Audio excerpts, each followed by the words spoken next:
Bom dia a todos, mais uma vez. Eu sou Reinaldo Megna, presidente executivo da BIAB, do Sindibor, diretor executivo da Aresp. Sejam todos bem-vindos à última reunião do ano de 2025 da Comissão de Estudos de Gestão de Pessoas, Trabalhista e Previdenciário. Hoje é dia 13 de 11 de 25. Teremos aqui como tema central saúde mental nas empresas, que será aqui apresentado inicialmente pela nossa coordenadora, Stefânia Lins, da empresa SLG Desenvolvimento de Pessoas, nossa coordenadora e parceira do projeto desta comissão, que também conta, né, com a coordenação na área jurídico-contencioso pelo Escritório Correia Porto, né, na figura do Dr. Eduardo Silva, pela Sheila Saad, da RICA Associados, e na área jurídico-sindical, pelo Dr. Paulo Cardoso, advogado do Sindibor. Nós temos aqui o hábito de avisar que a reunião está sendo gravada, pedindo a gentileza que vocês nos permitam esse início de gravação da reunião, apenas no momento em que a Estefânia fará a exposição sobre o tema. E aí depois eu peço ao nosso time, a quem agradeço também, aqui hoje representada pela Eli, nossa secretária executiva, que todos conhecem, a Aline, acredito que está por aqui também, dando um apoio técnico dessa sala virtual. Pedindo que todos, por favor e por favor, façam uso do microfone, sem cerimônia, uso do chat se quiserem enviar alguma pergunta. A ideia é que a gente promova a interação, aqui é um bate-papo, uma construção coletiva, não é um ambiente de seminário ou palestra, né? Em que pese termos um especialista que, obviamente, traz aqui o assunto de forma organizada para a gente debater. Dito isso, e sem mais delongas, eu agradeço mais uma vez a todos os membros da comissão, mais uma vez. Tenho dois recados que eu gostaria de fazer agora, ainda que eu reforce no final, que são... logo mais a apresentação, creio que vai entrar, da Estefânia, ou vou pedir para o nosso time, neste momento, colocar o QR Code na tela, deu uma pesquisa, muito rápida, que dá para responder aí em, acho que 2 minutos, que tem lá datas que nós já selecionamos dentro do que a nossa doutora e querida advogada Marisa sugeriu, que as reuniões sejam feitas na primeira quinzena, após o quinto dia útil, às terças ou quintas-feiras, que não sejam antes ou depois de feriados, e aí nós selecionamos a dedo ali datas e criamos um calendário de sugestão de datas de reunião e já os temas. Mas para que a gente entenda se esses temas estão ou não compatíveis com o que vocês esperam de debate em 2026, peço a gentileza, escaneie esse QR Code, entra lá e vocês vão poder classificar os temas de duas formas, por urgência e por prioridade. Ou melhor dizendo, não é urgência e prioridade, perdão, é por relevância e por urgência. A relevância, naturalmente, à luz das necessidades de sua empresa, e a urgência fará com que, em sendo relevante, a gente possa trazer o tema mais para o início do ano e os menos urgentes, que a gente colocará mais adiante na agenda do ano. Tem também um campo nessa pesquisa para preenchimento de outros temas que, porventura, a gente não tenha aí destacado, é só uma sugestão, os que estão aí, e serão muito bem-vindos, aliás, mais ainda do que propriamente as sugestões que nós as desenhamos para vocês. Sem mais delongas, agradeço mais uma vez a todos e passo para a nossa coordenadora, Estefânia, por favor, a palavra é sua. E muito obrigado mais uma vez. Obrigada, Reinaldo. Bom dia, pessoal. Agora, formalmente, sejam todos muito bem-vindos. Que bom que vocês estão aqui conosco. E antes de começarmos a falar de questões técnicas e da pauta da nossa reunião, hoje é um dia muito importante. 13 do 11 é o Dia Mundial da Gentileza, Vocês já fizeram uma gentileza hoje? Eu tenho certeza, e até pensando neste trabalho que todos nós aqui realizamos, que sem pensar, de forma espontânea, todos nós já fizemos um ato de gentileza hoje.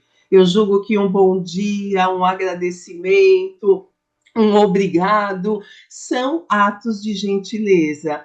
E por que nós resolvemos iniciar com esta questão? Primeiro, comemorando o dia, e segundo, porque isso está totalmente relacionado ao nosso tema. Nós vamos falar daqui a pouquinho sobre a NR1, e a NR1 ela trata de questões de saúde mental, de questões dos riscos psicossociais. A gentileza, ela está diretamente associada à questão do nosso tema de hoje, com o foco em riscos psicossociais. A gentileza, ela gera o que nós chamamos de segurança psicológica. Gentileza tem a ver com apoio social, e apoio social é um dos pilares que nós vamos conversar aqui e que pode nos ajudar a, sem dúvida nenhuma, trabalhar com pessoas mais saudáveis, com pessoas que estejam bem e com pessoas que possam produzir sem grande estresse. Preparados para este nosso momento? Como o Reinaldo colocou, não é uma palestra, não é só questão de eu estar aqui passando informações para vocês, é um momento de entendimento do que nós podemos fazer, é um momento de troca, é um momento onde cada uma das empresas, né, sendo aí vocês as pessoas responsáveis por áreas dentro da empresa, que nós possamos entender como nós estamos, o que nós podemos fazer de diferente, não só para cumprir uma obrigação legal, mas para que nós tenhamos pessoas felizes, pessoas produtivas e que realmente estejam engajadas. É isto que nós precisamos. Eu vou compartilhar com vocês a minha apresentação e fiquem à vontade para fazer qualquer consideração, para que vocês possam perguntar, fiquem tranquilos. Eu, óbvio, tenho um roteiro, até para facilitar o entendimento, e posso ser interrompida a qualquer momento. Fiquem à vontade, é um espaço nosso. Como foi colocado na pauta, nós vamos falar um pouco sobre a NR1. Vamos falar sobre saúde mental e como nós, enquanto organizações, podemos evoluir não só para cumprir com a norma, mas para termos pessoas que realmente estejam engajadas e prontas para fazer o seu melhor. O tema nosso, ele está muito focado na questão de sair da conscientização e irmos para a ação.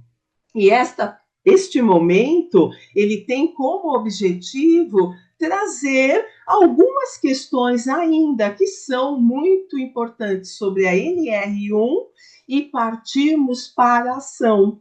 O que nós podemos fazer?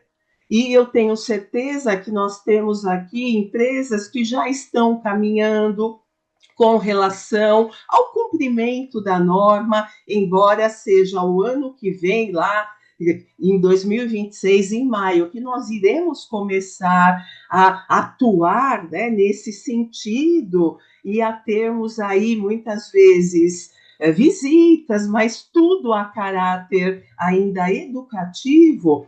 Tem algumas empresas que já estão trabalhando, tem outras empresas que estão começando a pensar em algumas ações, e tem empresas que ainda estão deixando para o ano que vem. Este momento, ele engloba todas as empresas e pensando o seguinte, o que nós podemos fazer? Primeiro ponto, só um cenário para contextualizar a importância de todas essas questões que nós vamos conversar e que serão cobradas de nós a partir do ano que vem. Qual é o nosso cenário atual? Nós estamos em terceiro lugar, terceiro lugar de causas de afastamento no trabalho são transtornos mentais e comportamentais. Nós tivemos mais de 60% de aumento nos afastamentos por saúde mental nos últimos anos. Ansiedade, depressão, síndrome de burnout. O Brasil está em primeiro lugar com maior prevalência de ansiedade no mundo. Dados da Organização Mundial da Saúde. Este cenário já é suficiente, sem pensar até na obrigatoriedade da NR1, para que nós, empresas, nos atentemos para o que nós podemos fazer para minimizar essas questões. Grande parte desses pontos levantados aqui, de problemas de transtornos mentais, podem não ser em função do trabalho, só que vai impactar no trabalho. E se nós entrarmos com algumas ações, nós conseguimos, sem dúvida nenhuma, ajudar as pessoas e ajudar a empresa no sentido de manter as pessoas ali conosco. Eu trouxe este cenário aqui só para embasar a importância de realmente nos atentarmos para estas questões. Quando falamos na NR1, em riscos psicossociais, nós estamos falando de uma forma legal na questão de eliminar os fatores de risco psicossociais que são comprovadamente fatores que vão fazer com que as pessoas fiquem doentes. Qual é a grande questão? Qual é a pergunta que nós temos que fazer? O que em nosso trabalho pode estar adoecendo as pessoas?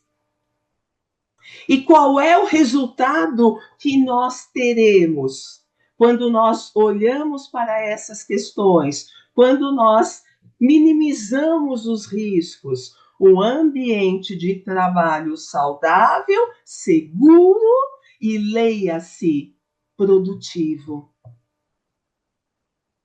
Portanto, é sinal hoje de inteligência e de estratégia uma organização que se volta para essas questões e tenta minimizar.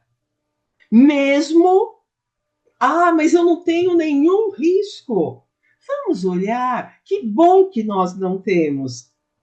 Excelente. Vamos continuar trabalhando para que, efetivamente, isto não venha a ser aí visto dentro da nossa empresa. Portanto, há sempre condições de melhoria.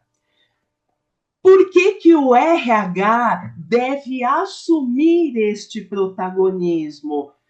Por que o RH hoje é um ator principal quando nós falamos em NR1? Primeiro, impacto financeiro.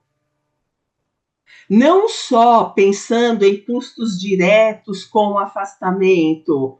Quando as pessoas estão doentes, quando elas não estão bem, nós temos aí, mais uma vez, queda de produtividade, turnover elevado E eu deixei para o último ponto, presenteísmo. As minhas pessoas não faltam, elas estão vindo. Uma coisa é um colaborador ali bater o seu cartão, colocar o dedo lá para registrar a sua entrada, a sua saída, está tudo direitinho.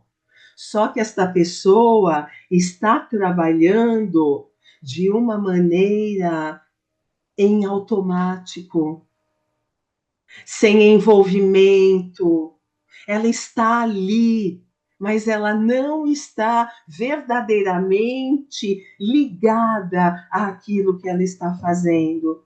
É o que nós chamamos de presenteísmo, e é um movimento que nós estamos notando a questão mais ou menos de uns 2 anos, muito fortalecido dentro das empresas. Eu não sei o que vocês quiserem compartilhar, o que vocês pensam com relação a essa questão. É forte e nós temos que nos atentar. As pessoas estão ali, mas elas não dão o seu melhor. E às vezes, pessoal, uma coisa que me veio agora, pode fazer ou não sentido, mas às vezes nós falamos assim, mas a nossa organização está tendo tantas horas extras, as pessoas não estão conseguindo atender as demandas. Será que é só sobrecarga de trabalho? Ou será que essas pessoas elas estão tão às vezes perturbadas que elas não conseguem trabalhar como deveriam? E aí elas podem vai para um lado, vai para o outro, mas não consegue ser produtivo. E isto pode gerar horas extras. Portanto, impacto financeiro já está claro. Se as minhas pessoas começam a fazer muitas horas extras, não apenas pela demanda, isto vai ter um custo para a empresa e nós precisamos olhar. Clima organizacional. Todo ambiente com alto nível de estresse gera mais conflitos, as pessoas ficam mais agressivas, dificulta engajamento e trabalho em equipe. Se eu estou em um ambiente onde nós não conversamos, onde uma área não se dá com a outra, com certeza isto vai minimizar minha energia e eu não vou ser produtiva. Vejam que o comportamento geral vai impactando individualmente cada um dos colaboradores. Quem está fortalecido pode não ser tão impactado e quem está menos fortalecido acaba sendo mais impactado. Áreas que já têm problemas podem ser mais impactadas porque as pessoas já estão sensibilizadas. O nosso protagonismo é importante também com relação à atração e retenção de talentos. Hoje, as empresas, quando as pessoas veem uma vaga, elas querem saber o que aquela empresa está fazendo com relação à qualidade de vida, com relação à saúde mental dos seus colaboradores. A mídia está trabalhando muito essas questões. E qualquer colaborador hoje já entende que ele precisa ter um ambiente de trabalho adequado. E coloquei aqui no nosso último ponto deste slide a questão da obrigação legal. A partir do ano que vem, querendo ou não, nós temos que fazer um plano de ação com relação aos nossos riscos psicossociais. Portanto, Não tem, eu acho bacana, eu julgo que isso não é relevante. O que nós temos é como nós podemos trabalhar de uma maneira que seja bom para todo mundo. E diante disto, nós vamos compartilhar com vocês um caminho para que nós possamos evoluir nesta questão, que seria uma abordagem para que vocês, enquanto empresas, possam trabalhar de uma maneira onde nós tenhamos resultado. Tudo que eu vou conversar com vocês tem como base o que o SESI Nacional está trabalhando também, a Fiesp. Nós ainda, depois, no final da reunião, nós vamos compartilhar com vocês um material que já foi compartilhado pelo SESI Nacional, que vai complementar e vai ser muito importante para vocês. E nós estamos procurando trabalhar da forma mais alinhada possível para que todos nós possamos ter uma linha de atuação que realmente tenhamos resultado. A abordagem, portanto, para que nós possamos pensar na gestão de riscos psicossociais dentro das nossas organizações, ela envolve 3 pilares. Um pilar da prevenção, da avaliação e da ação, e o pilar do monitoramento. É óbvio que nós deveremos investir em todos os pilares, e eu diria com tranquilidade: vamos investir no primeiro pilar. Se nós atuarmos de uma maneira sempre preventiva, as nossas ações corretivas serão cada vez menores.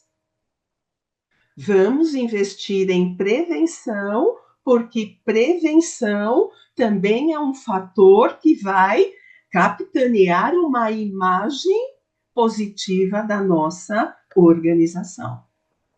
Vamos lá. Como caminharmos para uma abordagem eficaz?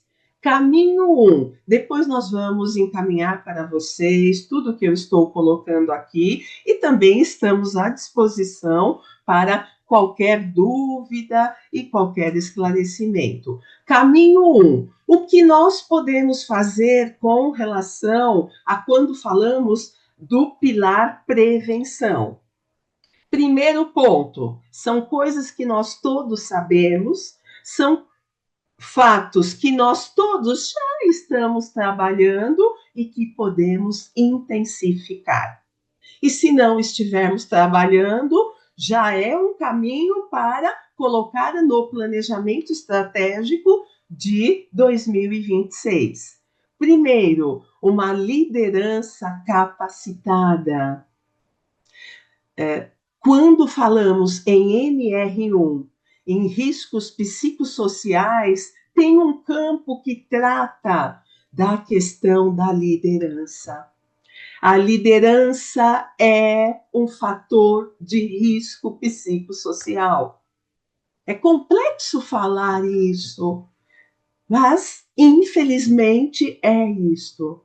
Se nós temos uma liderança tóxica dentro da nossa organização, nós teremos problemas com as pessoas e nós podemos levar as pessoas a ficarem doentes. Temos que treinar os nossos gestores para que eles tenham uma gestão humanizada, para que eles se comuniquem, para que nós tenhamos uma cultura de feedback e de apoio social às pessoas.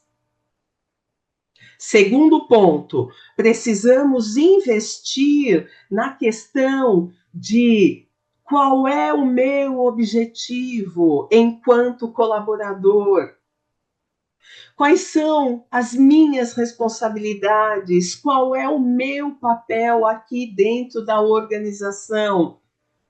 Tem pessoas que elas vêm trabalhar todos os dias desmotivadas porque elas não entendem o porquê do trabalho delas. Elas não têm clareza do que elas fazem, da importância do trabalho delas para o nosso produto final, para o nosso cliente. E se eu não entendo o meu propósito dentro da organização, o meu trabalho não faz sentido.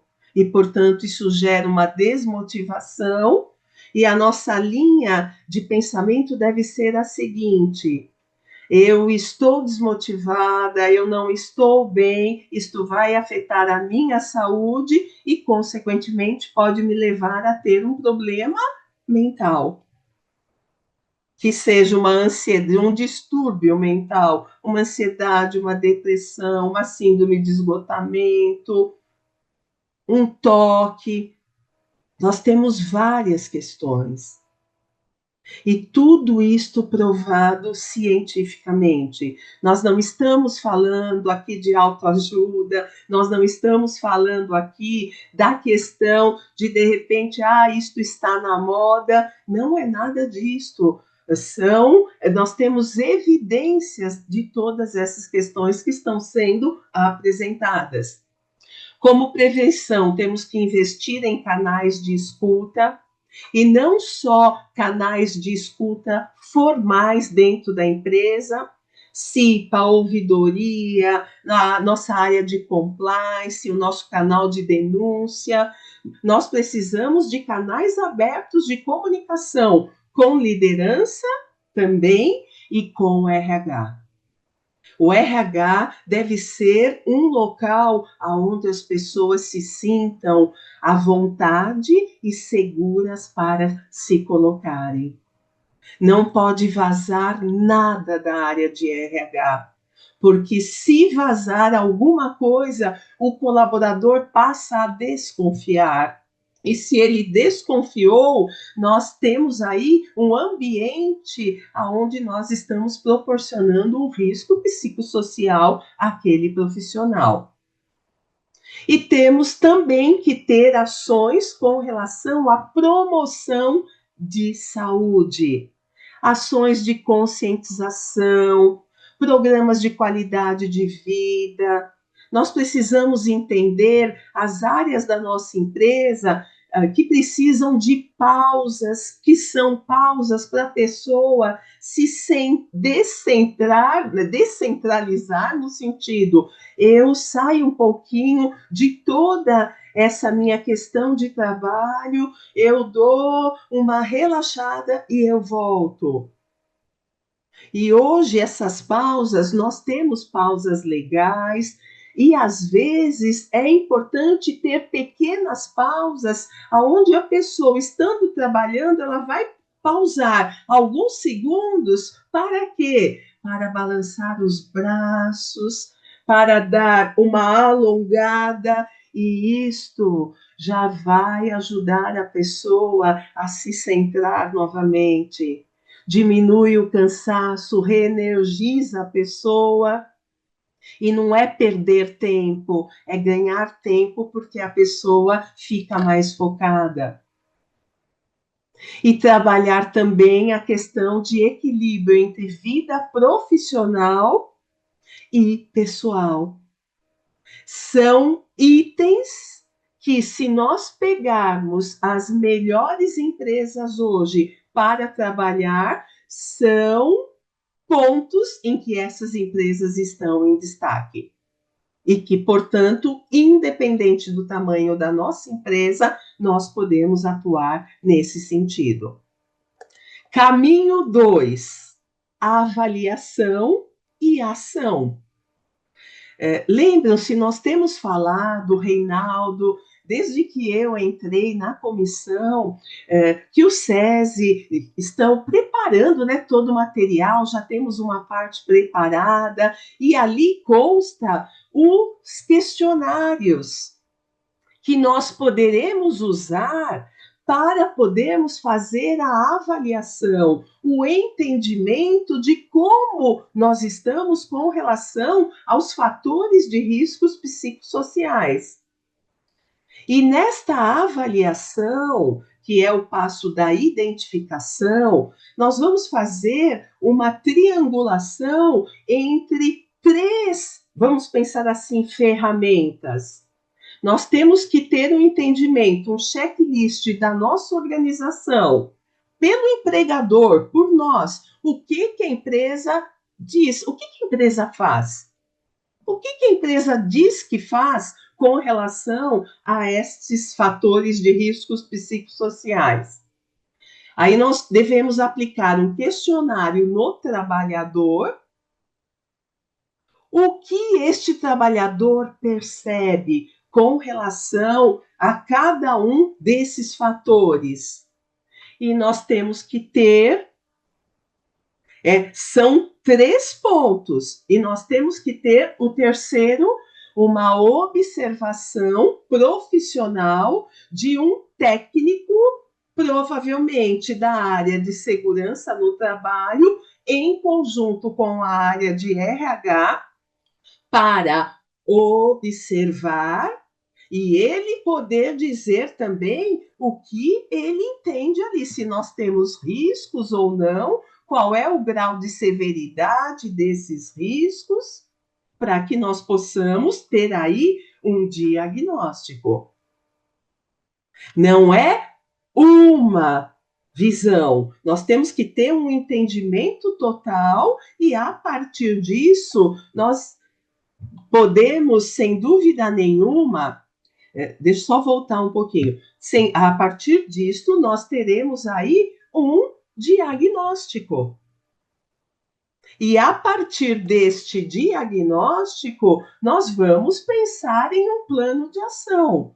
Eu só trouxe aqui algumas considerações só para nós visualizarmos o que poderia ser um plano de ação. Aqui é só um exemplo de um risco e de uma possível ação corretiva. Risco identificado. Aonde nós vamos efetivamente encontrar riscos psicossociais? Em demandas de trabalho, na questão do controle do trabalho daquele profissional, do apoio que aquela pessoa tem para realizar o trabalho dela. Esses 3 pontos, demanda, controle e apoio social, são 3 pontos fundamentais que vão nos ajudar a entender que riscos nós temos e se temos. E aí vem também aquela questão que eu falei para vocês de clareza de papel, ambiguidade de papel. No questionário, todos esses pontos são elencados. Se nós pegarmos, nós temos vários questionários que também temos no mercado, que já eram utilizados. Tem questionários que eles só focam os 3 primeiros pontos, que é demanda, controle e apoio, e tem questionários que eles focam estes 3 pontos e outros pontos, como ambiguidade de papel, violência, assédio, e aí nós temos vamos dizer assim, uma visão muito mais abrangente. Só pensando, porque eu julgo que vocês já devem ter lido aqui, se nós temos uma questão de um risco com relação à demanda, alta demanda de trabalho, nós temos que revisar metas, às vezes distribuir tarefas. Cada um vai entender a sua empresa e como nós podemos minimizar isto. Aqui eu gostaria de fazer uma consideração que é a seguinte: demanda alta. Infelizmente ou felizmente, nós não vemos grandes perspectivas nas organizações de diminuição de demanda. As demandas, pelo próprio cenário que nós estamos vivendo, elas serão cada vez mais intensas. Portanto, além dessa ação corretiva que eu trouxe como exemplo para vocês, nós temos muitas organizações que, quando nós trabalhamos este entendimento de que a demanda está alta e que nós não conseguimos revisar as metas, porque o atingimento daquelas metas é crucial para a organização, nós temos que trabalhar por um outro ângulo. E qual seria este ângulo? O fortalecimento das pessoas para suportar pressão e alta demanda de trabalho. E nós estaremos falando de resiliência, de inteligência emocional. Vejam que todas as ações corretivas, elas não deverão ser pensadas somente com relação a processos, procedimentos, revisão de tarefas, de metas. Nós devemos pensar também em aprimoramento de competências dos nossos profissionais. Um profissional que domina uma ferramenta, ele trabalha mais rápido. Vejam que a nossa visão tem que ser uma visão estratégica e não pontual. Ela tem que ser, de alguma forma, mais geral para que nós possamos ter um entendimento de causas e de que possíveis soluções nós teremos. Se temos a questão de baixo controle, as pessoas têm pouca autonomia ou têm muita autonomia, isto tudo pode influenciar no estado daquela pessoa. Então, eu tenho que treinar as minhas lideranças para aumentar a autonomia ou, às vezes, para diminuir a autonomia. Nós deixaremos uma pessoa insegura psicologicamente se o gestor der muita autonomia e a pessoa não tem condições de realizar aquilo. Ela não está preparada, só que o gestor não entende isto. A pressão será tão grande que esta pessoa vai ficar, muitas vezes, bloqueada, porque ela não tem condição, mas estão dando muita autonomia. Tudo tem o seu ponto de equilíbrio. E falando em saúde mental, nós temos que ter o ponto de equilíbrio. E a questão de baixo apoio social, reuniões, a questão de diálogo, e, mais uma vez, de deixar claro os papéis das pessoas. Eu só trouxe para exemplificar e para que vocês pudessem entender como nós podemos caminhar. Caminho 3. Vejam bem, prevenção, a questão de avaliação e ação e monitoramento. Nós estamos falando aqui do PDCA. Eu planejo, eu executo, eu avalio e eu penso em melhorias ou não, se elas não forem necessárias. Diante disto, o caminho 3 significa melhoria contínua, busca da excelência. Nós não paramos. A cada dia nós podemos ampliar o nosso escopo, melhorar ainda mais. Portanto, é um processo que não tem começo e fim. É um processo contínuo da organização. Assim como vocês trabalham outras questões dos riscos físicos que as pessoas sofrem dentro de podem, sofrer diante de um ambiente de trabalho, nós trabalharemos também de uma maneira todos os anos, todos os dias, para que as nossas pessoas não tenham fatores de riscos psicossociais e, se tiverem, que nós possamos aí minimizar. Alguns pontos importantes. A revisão do nosso PGR a cada 2 anos. Do nosso programa de gestão de riscos, a obrigatoriedade a cada 2 anos. Agora, se nós estamos passando por mudanças significativas dentro da empresa, pode ser que requeira alguma alteração, alguma revisão. Nós temos que monitorar as nossas ações. Eu fiz um treinamento para liderança. As nossas lideranças mudaram? Nós fizemos ações na CIPA de melhoria de qualidade de vida. As nossas pessoas, elas estão mais equilibradas? Elas deixaram de faltar? Elas estão indo menos ao nosso serviço médico? Ou as nossas pessoas estão indo no serviço médico para chorar, para desabafar? Tudo isso nós temos que medir.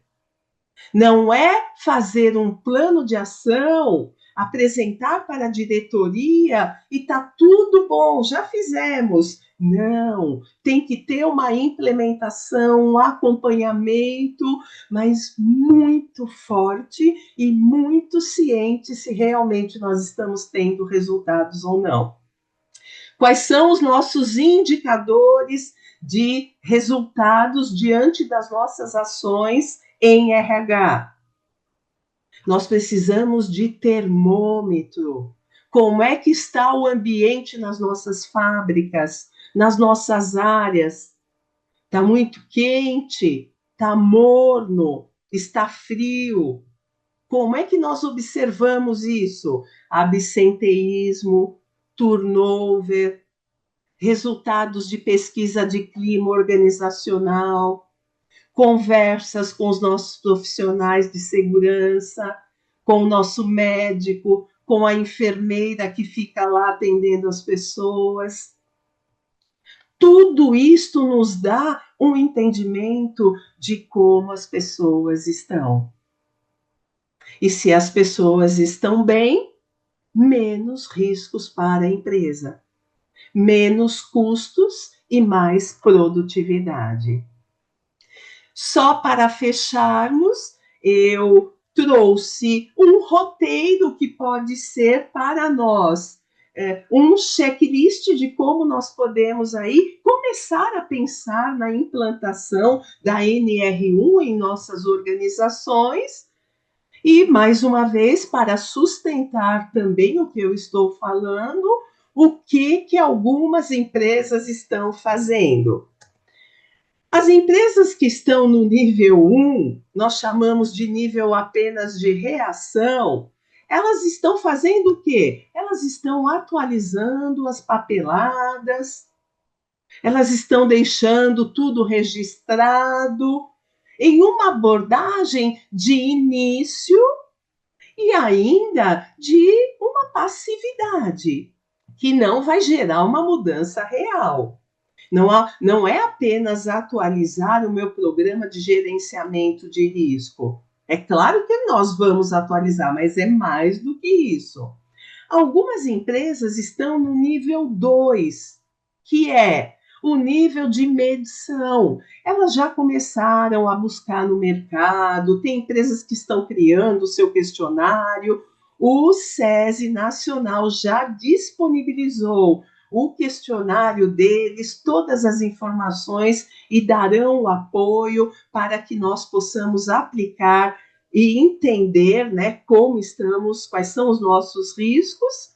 Tem empresas que já estão usando o que elas têm, que são pesquisas que elas realizam, pesquisa de clima, já nos dá aí várias questões. E eu conheço empresas que nós já trabalhamos e já fiz algumas ações com elas. Desde o ano retrasado, nós já colocamos alguns pontos de saúde mental.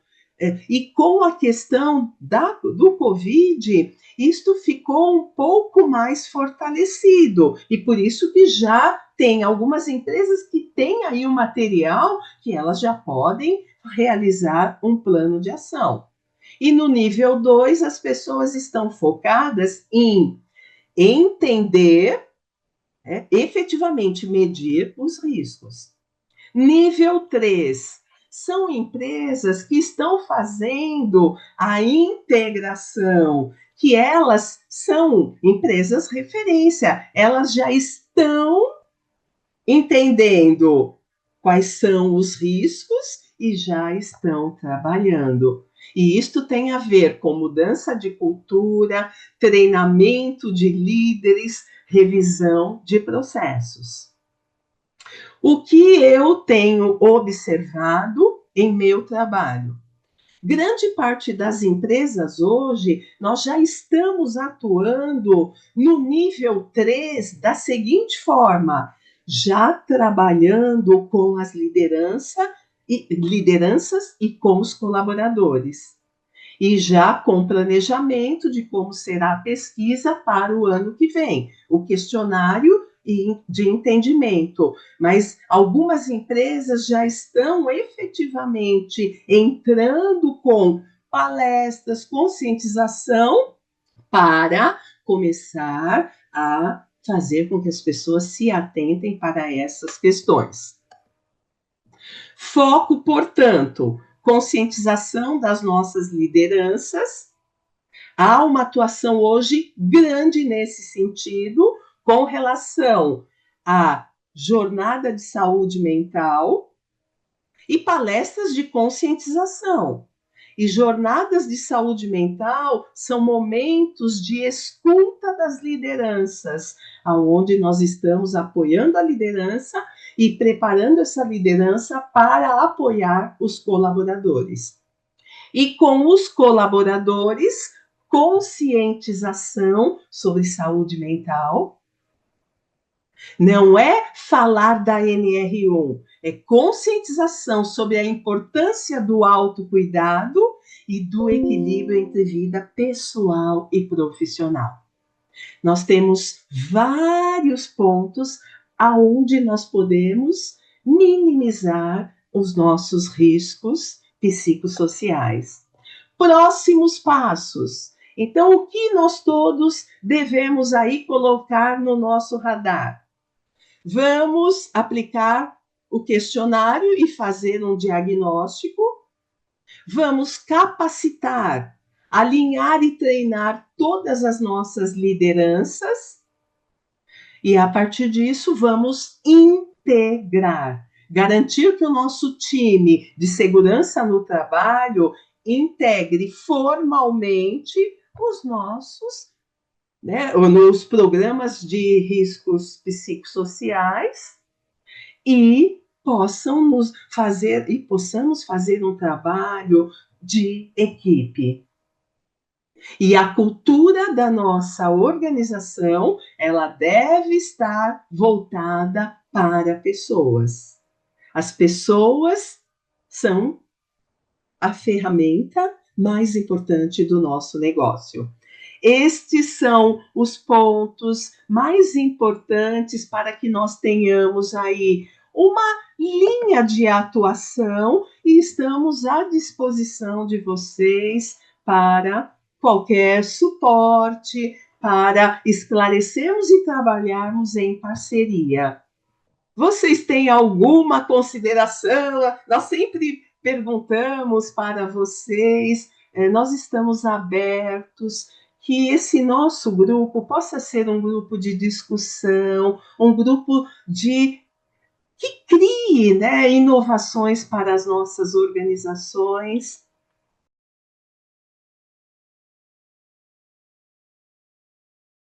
Muito bom. Antes de falar, podemos falar do próximo tema? Eu deixo aberto aqui o debate sobre o tema central, que na verdade a gente vai continuar nele mais um pouquinho. Stefânia, excelente apresentação. Como eu, às vezes, costumo dizer, de que um tema de uma dimensão como esse, é muito difícil selecionar o que falar em uma hora, né? E, obviamente, que a gente não tem a pretensão aqui de esgotar o assunto em uma hora e seria impossível, né? Sobretudo ao que eu vou dizer agora aqui, eu vou trazer uma telinha só para ilustrar o que eu irei dizer, no que tange aquilo que ainda não está definido, pacificado sobre o assunto, porque, queira ou não, o que a Estefânia trouxe até agora, a gente está olhando o lado qualitativo do problema, né? A questão de como administrar e como conduzi-lo além do regramento jurídico do assunto, né? Não que deixa de observar, né, o ordenamento jurídico, mas a preocupação aqui efetivamente com as pessoas, é assim que foi conduzida a apresentação até o momento. Mas nós temos também a preocupação com relação a uma coisa chamada norma e fiscalização, né? E nesse sentido, eu tenho certeza de que todos querem a melhor instrução possível, e nós aqui tenho a certeza de que estamos dedicados para levar isso para vocês, especialmente em relação à NR1, não obstante aos demais assuntos, e saibam que e nós estamos intensamente dedicados nessa questão. Dito isso, eu peço licença para vocês para compartilhar minha tela aqui por um instante. Então, Stefânia, me permita tirar um pouco do brilho e do lustre da nossa reunião para falar da parte chata, um pouco de lei. E como nós já sabemos, e aqui não venho resolver o problema, mas esclarecer o que persiste em termos de dúvida e o que já foi ou não superado, é o seguinte, né? Nós, entidades privadas, demandando aí nossa estrutura hierárquica, no caso da indústria, que é a Fiesp e a CNI, se não diretamente ao Ministério do Trabalho, representado por esses organismos de grau superior, estamos levando para o governo a seguinte leitura, né? A preocupação quanto ao risco de subjetividade elevada no que poderá acontecer em relação à fiscalização do tema, né? Como é que o auditor vai concluir que há ou não risco psicossocial gerenciado adequadamente, né? Sendo que nós estamos tratando de uma matéria extremamente subjetiva, em que pese todos os bons esforços da empresa, no final do dia ela precisa ter uma mínima segurança jurídica e também saber separar aquilo que é de competência da empresa do que não é, e ainda que a vida do trabalhador possa exercer influência do lado pessoal de sua vida no ambiente de trabalho e vice-versa, tem que existir uma clara delimitação de responsabilidade com relação a esse perímetro. Do contrário, o governo, obviamente, depositaria nas empresas toda a responsabilidade no que tange o ser social, né? Existe uma preocupação também com relação à sobreposição com outras normas, programas de saúde mental, ESG, leis específicas. O governo, eu vou só fazer uma leitura ali embaixo, né, que ele prega o seguinte, né, do lado do governo, o discurso é o seguinte, né, já era uma obrigação pré-existente, em diferentes normativos que nós já conhecemos, né, e está sendo apenas explicitado quando aqui foi alterada a norma regulamentadora número 1. Mas fato é que existem outras legislações adjacentes com regramentos diferentes e, inclusive, outras normas sendo discutidas no legislativo. Então, esse plural de regulações, obviamente, torna insustentável a vida do RH no trato da questão, né? Temos também a preocupação com custos desproporcionais, principalmente para as MPS, né? O quanto que nós agora vamos ter que dedicar em relação ao gerenciamento deste assunto, sendo que, obviamente, nós temos todos os outros muitos temas para lidar, especialmente falando aqui no caso de recursos humanos, né? Tem uma outra preocupação muito grande, tudo que eu estou dizendo a vocês é o que está sendo discutido, travado, em termos de diálogo com o governo, seja no intuito de aclarar melhor o que se pretende ou criar condições minimamente de operacionalidade, né? E aí tem uma outra questão bastante preocupante, que é o evitar o engessamento metodológico, né? Obrigando o instrumento X ou Y a impor um modelo único de avaliação. Não à toa que até agora a gente não trouxe a vocês uma apresentação sobre um modelo ou outro, como, por exemplo, o que vocês já devem ter em mãos, que é o modelo do Senai Nacional. E daqui a pouco eu vou falar sobre ele, a diferença do Senai de São Paulo, em termos de instrumento metodológico, né? Primeiro que a ideia não é impor um modelo único ou o modelo ideal, considerando a possibilidade de tratar o assunto com as suas diferentes particularidades, empresa a empresa, mas, ao mesmo tempo, também é saber o que é minimamente aceitável, viável e passível de fiscalização, né? Então, essa calibragem com o governo é algo que o setor privado está tentando fazer e não é uma ciência exata, muito menos fácil, que a partir do momento que você também tenta criar regramento mínimo ou condições mínimas, você está criando preconceitos ou estabelecendo um modelo ideal, né? É, nós temos também um problema de que as fiscalizações venham a reconhecer as metodologias que a gente acabou de falar, desenvolvida de acordo com a particularidade das empresas. E aí, no caso, não estamos falando do regramento legal, e sim já na sua fiscalização e como que o governo vai limitar o perímetro do fiscal em relação à temática. Do jeito que está hoje, ela é ampla e restrita, e considerando aí os quase 900 novos auditores que estão vindo à praça nos próximos meses, como falamos na reunião passada, se nós que temos muito tempo de experiência com a matéria, estamos aqui cheios de dúvida, imagina esse pessoal, muitos deles jovens, lidando com a situação pela primeira vez. Então, obter a maior previsibilidade sobre quais evidências bastam para caracterizar a conformidade é um dos maiores focos de atuação que nós estamos aqui dedicados, né? Eu já falei que do lado do governo ele diz que a obrigação já existia, que a inclusão é vista como um alinhamento com a agenda de saúde mental como um todo. De certo modo, de diferentes formas, é passível de defender esses dois conceitos, em que pese os anteriores que a gente acabou de falar, que eles também precisam ser superados. Não dá para olhar para a situação por um único prisma. Esse é o problema que a gente tem tentado discutir com o governo, né? E é importante também, como nós iremos compartilhar com vocês a minuta nacional, a minuta não, né? Já é um material divulgado publicamente, que é a metodologia do Senai Nacional. Nós temos a minuta do Senai São Paulo, que, como eu disse na reunião anterior, a Fiesp submeteu ao governo, está discutindo com o governo, na intenção de conseguir uma espécie de validação do modelo, da metodologia, para que, ao distribuir as empresas adotarem, elas tenham alguma segurança jurídica, né, e que possam discutir com os fiscais quando lá eles estiverem, né?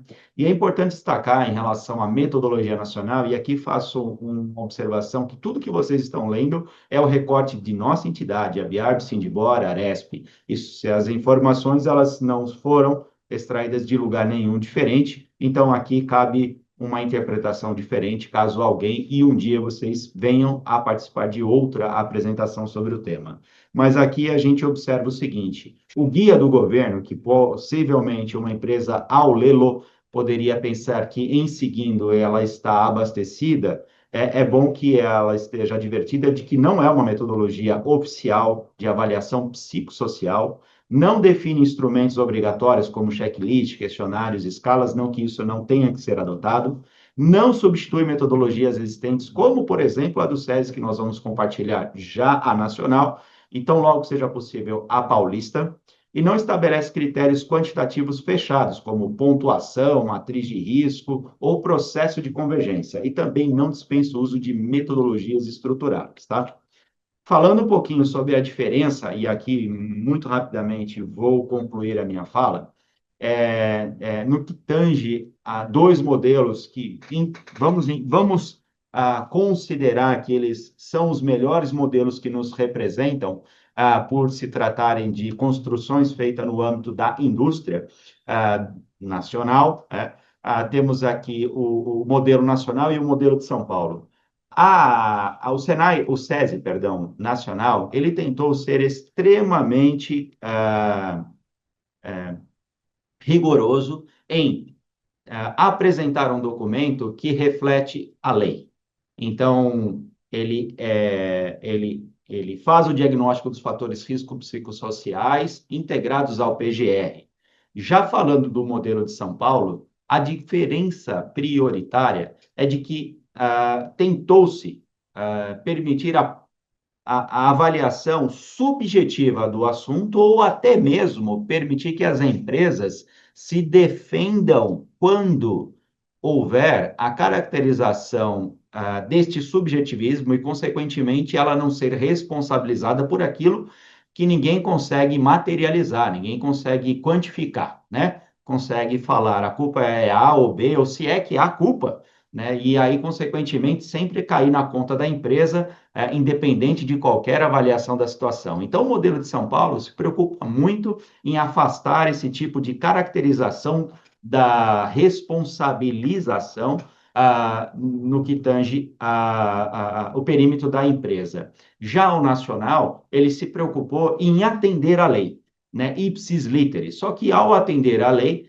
como está dizendo aí, o objetivo principal, de novo, esse material foi feito por nós, então ele não é nenhuma reflexão oficial dos dois modelos, ou nem pretende fazer isso.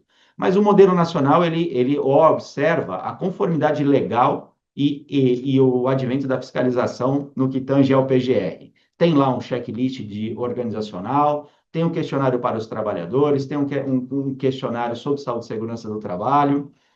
No tratamento de dados, tem uma matriz de risco, tem critério de severidade, probabilidade, automação. E a falar, por exemplo, do tratamento de risco, no modelo de São Paulo, você tem uma situação mais interpretativa, no caráter qualitativo, com leitura por dimensões, por escala, identificação de ponto crítico, recomendações, ou seja, situações de matéria subjetiva, eu não preciso, eu não tenho como cravar, né, um diagnóstico e, consequentemente, dizer ali o que absolutamente tem que ser feito ou de quem é alguma culpa, se a situação, obviamente, ela se tornar de ordem de litígio, né? Bom, os comentários gerais eram esses. Antes que nós compartilhássemos as apresentações, eu vou para o compartilhamento da minha tela para dizer também que, enquanto evolui a avaliação do modelo de São Paulo pelo Ministério do Trabalho, o Ministério Público do Trabalho, e muito em breve esperamos que algum contorno desta avaliação tenhamos em mãos, nós traremos os especialistas do SESI São Paulo e do Corpo Jurídico da Fiesp para apresentar em detalhes para vocês. Não à toa que na grade, agora eu vou pedir, eu não sei se é Eliel ou a Estefânia que está com uma tela com o calendário proposto para 2026?